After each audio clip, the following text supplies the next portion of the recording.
Hi hello, ಇವತ್ತಿನ ವಿಡಿಯೋದಲ್ಲಿ ಸಖತ್ ಕ್ರಿಸ್ಪಿಯಾಗಿ ತುಂಬಾನೇ ಟೇಸ್ಟಿಯಾಗಿ ಅರ್ಧ ಕಪ್ ಹೆಸರುಬೇಳೆ ಇದ್ರೆ ಸಾಕು, ಒಂದು ಅರ್ಧ ಕೆಜಿಯಷ್ಟು ನಾವು ಚಕ್ಲಿಯನ್ನ ಮನೆಯಲ್ಲೇ ಮಾಡ್ಕೋಬಹುದು. ಹಾಗಾದ್ರೆ ಹೇಗ್ ಮಾಡ್ಬೇಕು ಏನು ಬನ್ನಿ ಹೇಳ್ಕೊಡ್ತೀನಿ. ಎಲ್ಲೂ ಸಹ ವಿಡಿಯೋನ ಸ್ಕಿಪ್ ಮಾಡಬೇಡಿ. ನೋಡ್ತಾ ಇರ್ಬೋದು ಎಷ್ಟು ಕ್ರಂಚಿ ಆಗಿದೆ ಅಂತ, ಹಾಗೆ ಸ್ವಲ್ಪನೂ ಸಹ ಕಟ್ ಆಗಲ್ಲ, ಎಷ್ಟು ನೀಟಾಗಿ ಬರ್ತಿದೆ ಅಂತ. ಹಾಗಾದ್ರೆ ಟೈಮ್ ವೇಸ್ಟ್ ಮಾಡೋದ್ ಬೇಡ, ಬನ್ನಿ ನೋಡೋಣ ಹೇಗ್ ಮಾಡ್ಬೇಕು ಏನು ಅಂತ. ಮೊದಲಿಗೆ ಒಂದು ಅರ್ಧ ಕಪ್ನಷ್ಟು ಹೆಸರು ಬೇಳೆಯನ್ನ ತಗೋಬೇಕಾಗುತ್ತೆ. ಇಲ್ಲಿ ನೋಡ್ತಾ ಇರ್ಬೋದು ನೀಟಾಗಿರುವಂತಹ ಹೆಸರು ಬೇಳೆಯನ್ನ ತಗೊಂಡು ಒಂದು ಕುಕ್ಕರ್ನಲ್ಲಿ ಹಾಕೋಬೇಕಾಗುತ್ತೆ. ಇದನ್ನ ಒಂದು 2 ರಿಂದ 3 ಸಾರಿ ಚೆನ್ನಾಗಿ ವಾಶ್ ಮಾಡ್ಕೊಳ್ಳಿ. ಇದು ಚೆನ್ನಾಗಿ ವಾಶ್ ಮಾಡ್ಕೊಂಡ ನಂತರ ಇದಕ್ಕೆ 1 ಕಪ್ನಷ್ಟು ನೀರನ್ನ ಹಾಕೋಬೇಕಾಗುತ್ತೆ.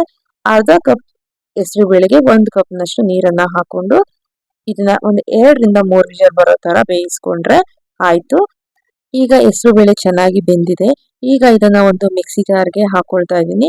ನೀವು ಬೇಕಾದ್ರೆ ಇನ್ನು ಜಾಸ್ತಿ ಕ್ವಾಂಟಿಟಿಯಲ್ಲೂ ಸಹ ಮಾಡ್ಕೋಬಹುದು. ನಂತರ ಖಾರಕ್ಕೆ ಅನುಗುಣವಾಗಿ ಹಸಿಮೆಣಸಿನಕಾಯನ್ನ ಹಾಕೊಂಡಿದ್ದೀನಿ. ಹಾಗೆ 1 ಸ್ಪೂನ್ನಷ್ಟು ಜೀರಿಗೆಯನ್ನ ಹಾಕೊಂಡಿದ್ದೀನಿ. ಈಗ ಇದನ್ನ ನೀರ್ ಹಾಕದೆ ಈ ರೀತಿಯಾಗಿ ನುಣ್ಣಗೆ ಗ್ರೈಂಡ್ ಮಾಡ್ಕೋಬೇಕಾಗುತ್ತೆ. ನೋಡಿ, ಈ ರೀತಿಯಾಗಿ ಪೇಸ್ಟ್ ರೀತಿಯಾಗಿ ಗ್ರೈಂಡ್ ಮಾಡ್ಕೊಳ್ಳಿ. ಇದರ ಪಕ್ಕಕ್ಕೆ ಎತ್ತಿಟ್ಕೊಳ್ಳೋಣ. ಈಗ ಒಂದು ಬೇಸನ್ಗೆ 2 ಕಪ್ನಷ್ಟು ಅಕ್ಕಿ ಹಿಟ್ಟನ್ನ ಹಾಕೊಳ್ತಾ ಇದ್ದೀನಿ. ನೀವು ಯಾವ ಕಪ್ನಲ್ಲಿ ಹೆಸರುಬೇಳೆಯನ್ನ ಮೆಜರ್ಮೆಂಟ್ ತಗೊಂಡಿದ್ದೀರಾ ಅದರಲ್ಲೇ ತಗೋಬೇಕಾಗುತ್ತೆ. ನಂತರ ರುಚಿಗೆ ತಕ್ಕಷ್ಟು ಉಪ್ಪು, ಒಂದು ಅರ್ಧ ಸ್ಪೂನ್ನಷ್ಟು ಅಜ್ವೈನ್, ಹಾಗೆ ಒಂದು 2 ರಿಂದ 3 ಸ್ಪೂನ್ನಷ್ಟು ಚೆನ್ನಾಗಿ ಕಾದಿರುವಂತಹ ಎಣ್ಣೆಯನ್ನ ಹಾಕೋಬೇಕಾಗುತ್ತೆ. ನಿಮ್ಗೆ ಇಲ್ಲಿ ಎಣ್ಣೆ ಇಷ್ಟ ಇಲ್ಲ ಅಂದ್ರೆ ತುಪ್ಪನಾದ್ರೂ ಸಹ ಆಡ್ ಮಾಡ್ಕೋಬಹುದು. ಈಗ ಎಣ್ಣೆ ಬಿಸಿ ಇರೋದ್ರಿಂದ ಒಂದು ಸ್ಪೂನಿನ ಸಹಾಯದಿಂದ ಚೆನ್ನಾಗಿ ಮಿಕ್ಸ್ ಮಾಡ್ಕೊಳ್ಳಿ. ಈಗ ಇದು ಸ್ವಲ್ಪ ತಣ್ಣಗಾದ್ಮೇಲೆ ಕೈನಿಂದ ಚೆನ್ನಾಗಿ ಹಿಟ್ಟನ್ನ ಮಿಕ್ಸ್ ಮಾಡ್ಕೋಬೇಕಾಗುತ್ತೆ. ನೋಡಿ, ಈ ರೀತಿಯಾಗಿ ಉಂಡೆಯನ್ನ ಕಟ್ಟಿದಾಗ ನಿಮ್ಗೆ ಕ್ಲೀನ್ ಆಗಿ ಹೋಲ್ಡ್ ಆಗ್ಬೇಕು ಕೈಯಲ್ಲಿ. ಈಗ ಇದು ನಿಮ್ಗೆ ಪರ್ಫೆಕ್ಟ್ ಆಗಿದೆ ಅಂತ ಅರ್ಥ. ಇಲ್ಲ ನಿಮ್ಗೆ ಆತರ ಆಗಿಲ್ಲ ಅಂದ್ರೆ ಇನ್ನು ಸ್ವಲ್ಪ ಎಣ್ಣೆಯನ್ನ ಕಾಯಿಸಿ ಹಾಕೊಳ್ಳಿ. ನಂತರ ಈಗಾಗಲೇ ನಾವು ಪೇಸ್ಟ್ ಮಾಡ್ಕೊಂಡಿರುವಂತಹ ಹೆಸರುಬೇಳೆ ಮಿಶ್ರಣನ ಇದ್ರೊಟ್ಟಿಗೆ ಹಾಕಿ ಒಮ್ಮೆ ಚೆನ್ನಾಗಿ ಮಿಕ್ಸ್ ಮಾಡ್ಕೋಬೇಕಾಗುತ್ತೆ. ಈಗ ಇದಕ್ಕೆ ನೀರನ್ನ ಆಡ್ ಮಾಡ್ಕೊಳಕ್ ಹೋಗ್ಬೇಡಿ, ಮೊದ್ಲಿಗೆನೆ ಇದೇ ಚೆನ್ನಾಗಿ ನಿಮ್ಗೆ ಮಿಕ್ಸ್ ಆಗುತ್ತೆ. ಬೇಕಂದ್ರೆ ನೀವು ಇದಕ್ಕೆ ಸ್ವಲ್ಪ ಬಿಸಿನೀರನ್ನ ಸೇರಿಸ್ಕೊಂಡು ಕಲಸ್ಕೋಬೇಕಾಗುತ್ತೆ. ತಣ್ಣೀರನ್ನ ಆಡ್ ಮಾಡಕ್ಕೆ ಹೋಗ್ಬೇಡಿ. ಇದನ್ನ ನೀಟಾಗಿ ಚೆನ್ನಾಗಿ ಕಲಸ್ಕೋಬೇಕು. ನೋಡಿ, ಈ ರೀತಿಯಾಗಿ ತುಂಬಾ ಗಟ್ಟಿಯಾಗಿ ಇರಬಾರ್ದು, ತುಂಬಾ ಸಾಫ್ಟ್ ಆಗಿರಬಾರ್ದು, ಮೀಡಿಯಂ ಆಗಿ ಇರಬೇಕು. ನಂತರ ಈಗ ಇದರಲ್ಲಿ ಸ್ವಲ್ಪ ಪೋಷನ್ ಅನ್ನ ತಗೊಂಡು ಚಕ್ಲಿ ಮಾಡುವಂತಹ ಮಿಷಿನ್ ಏನಿರುತ್ತಲ್ಲ ಅದರಲ್ಲಿ ಹಾಕೋಬೇಕಾಗುತ್ತೆ. ನಾನು ಈ ರೀತಿಯಾಗಿ ಚಕ್ಲಿ ಮಾಡುವಂತಹ ಒಂದು ಮಿಷಿನ್ ಅನ್ನ ತಗೊಂಡಿದ್ದೀನಿ. ಇದರಲ್ಲಿ ಹಾಕೊಂಡು ನೀಟಾಗಿ ಈ ರೀತಿಯಾಗಿ ಪೂರ್ತಿಯಾಗಿ ಫಿಲ್ ಮಾಡಿಕೊಂಡು ಚಕ್ಲಿಯನ್ನ ನೀಟಾಗಿ ಹಾಕೋಬೇಕಾಗುತ್ತೆ. ನಿಮ್ಗೆ ತುಂಬಾ ದೊಡ್ಡ ಸೈಜ್ ಬೇಕಂದ್ರೆ ದೊಡ್ಡ ಸೈಜ್ ಅಲ್ಲೂ ಮಾಡ್ಕೋಬಹುದು. ಇಲ್ಲ ಈ ರೀತಿಯಾಗಿ ಸ್ಮಾಲ್ ಸೈಜ್ ಅಲ್ಲೂ ಸಹ ನೀವು ಚಕ್ಲಿಯನ್ನ ಮಾಡ್ಕೋಬಹುದು. ನೋಡ್ತಾ ಇರ್ಬೋದು ಎಷ್ಟು ಚೆನ್ನಾಗಿ ಬರ್ತಾ ಇದೆ ಅಂತ. ಸ್ವಲ್ಪನೂ ಸಹ ಕಟ್ ಆಗಲ್ಲ, ನೀಟಾಗಿ ಬರುತ್ತೆ. ಆದ್ರೆ ಮೊದಲೇ ಹೇಳಿದಾಗೆ ನೀವು ಯಾವುದೇ ಕಾರಣಕ್ಕೂ ತಣ್ಣೀರನ್ನ ಮಿಕ್ಸ್ ಮಾಡಕ್ಕೆ ಹೋಗ್ಬೇಡಿ, ಬಿಸಿನೀರನ್ನೇ ಮಿಕ್ಸ್ ಮಾಡ್ಕೊಂಡು ಕಲಿಸ್ಕೋಬೇಕಾಗುತ್ತೆ. ಖಾರ ಉಪ್ಪು ನಿಮ್ಗೆ ರುಚಿಗೆ ತಕ್ಕಷ್ಟು ಹಾಕೋಬಹುದು. ತುಂಬಾ ಖಾರ ಬೇಡ ಅಂದ್ರೆ ಸ್ವಲ್ಪ ಹಸಿಮೆಣಸಿನ್ಕಾಯನ್ನ ಕಮ್ಮಿ ಹಾಕೊಳ್ಳಿ, ಇಲ್ಲ ಸ್ವಲ್ಪ ಜಾಸ್ತಿ ಬೇಕಂದ್ರೆ ಇನ್ನೂ ಸ್ವಲ್ಪ ಹಸಿಮೆಣಸಿನ್ಕಾಯನ್ನ ಜಾಸ್ತಿ ಹಾಕೊಳ್ಳಿ. ಇದೇ ರೀತಿಯಾಗಿ ನಾನು ಎಲ್ಲಾ ಚಕ್ಲಿಗಳನ್ನ ಒಂದು ಮೀಡಿಯಂ ಸೈಜ್ ನಲ್ಲಿ ಮಾಡ್ಕೊಳ್ತಾ ಇದ್ದೀನಿ.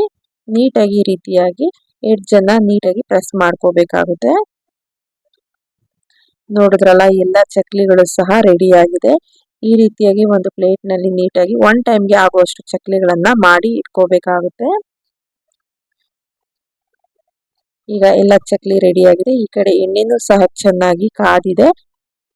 ಎಣ್ಣೆ ಚೆನ್ನಾಗಿ ಕಾದ ನಂತರ ಒಂದೊಂದೇ ಚಕ್ಲಿಗಳನ್ನ ಈ ರೀತಿಯಾಗಿ ಎಣ್ಣೆಯಲ್ಲಿ ಹಾಕಿ ಡೀಪ್ ಫ್ರೈ ಮಾಡ್ಕೋಬೇಕಾಗುತ್ತೆ.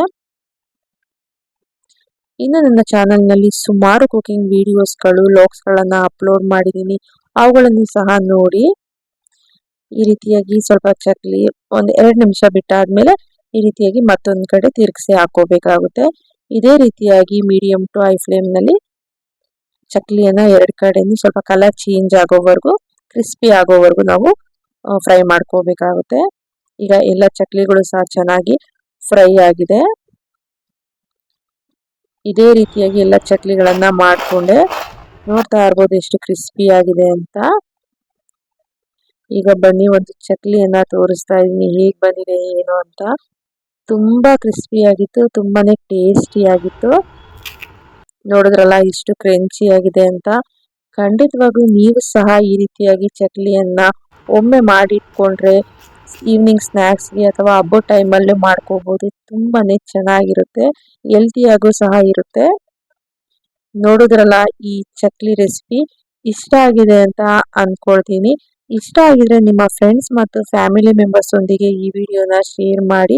ನೀವು ಸಹ ಟ್ರೈ ಮಾಡಿ ಹೇಗೆ ಬಂತು ಅಂತ ನನಗೆ ಕಮೆಂಟ್ ಮೂಲಕ ತಿಳಿಸಿ.